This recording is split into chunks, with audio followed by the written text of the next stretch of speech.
पळवे खुर्द ते घाणेगाव दरम्यान नागरिकांच्या सोयीचा असणारा रस्ता अतिशय खराब झालाय।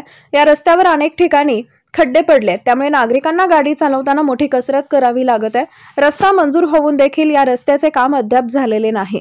या रस्त्यालगत व्यंकटेश प्रायव्हेट लिमिटेड ही कंपनी असून या कंपनीच्या अवजड वाहनामुळे या रस्त्याची पूर्ण वाट लागलेली आहे। तसेच प्रशासनाचं देखील रस्त्याकडे दुर्लक्ष झालेलं दिसत आहे। या रस्त्यालगत अनेक नागरिकांच्या वस्त्या आहेत, तसेच या रस्त्यालगत जिल्हा परिषदेची शाळा सुद्धा आहे, त्यामुळे शाळेतील चिमुकल्यांना मोठा त्रास सहन करावा लागत आहे।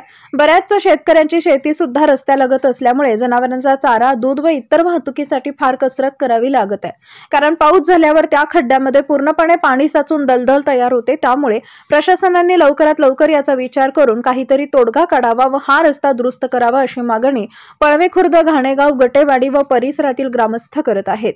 शिवशाही न्यूज प्रतिनिधी सुदाम दरेकर, पारनेर। ताज्या घडामोडी जाणून घेण्यासाठी शिवशाही न्यूज यूट्यूब चॅनलला सबस्क्राइब करा। आपण हा व्हिडिओ फेसबुकवर पाहत असाल तर फेसबुक पेज फॉलो करा आणि शिवशाही news.com या आपल्या वेबसाईटलाही भेट द्या।